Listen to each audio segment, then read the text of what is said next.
Tjergena, Nico bo tapa boca mi no por scapa e baf stinky di bo aliento. Bo aliento ta hole pioco cobamento di morto den Santana di Peter Mai.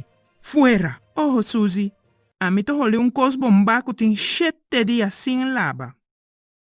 A trove bosso de bettino e bosso floera ta stroba bosso di pagatino.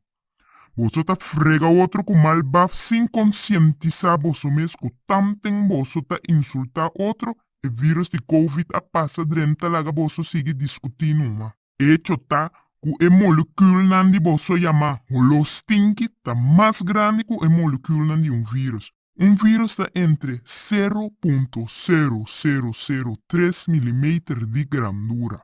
E espaço entre a fibra de etapa boca ta 10% de 1 mm. E seker men, ku tam tenko boso ta insulta outro com malbaf de Santana of cos bomba sin laba, e vírus a passa largo vai drenta boso curpa bau de harimento.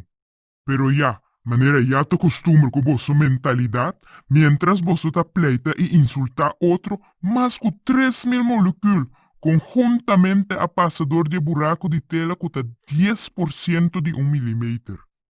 Lo cual me acaba de explicar nota mi sabiduría, sino centenares de estudios nan aproba esa que preto riba blanco. Pagatino mi pueblo, continuamente mi tajala vosso atención, cu e medida nan di tapa boca obligatorio, tapa gobiernu domina vosso comportación pa medio de e táctica de miedo.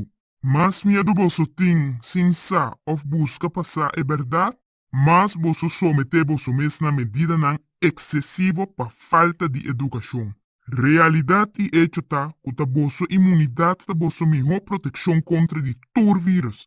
Tanto que vosso escoe floera pa educar vosso mes, vosso turta queda de uma esfera de medo e pânico constantemente, kuta baja vosso imunidade. E assim vosso mais vulnerável para todo vírus. E decisão e escolha ta queda na cada um de vosso. Seja viva com medo ou reforçar vossa imunidade todo dia com alimento saudável, tanto para mente como corpo.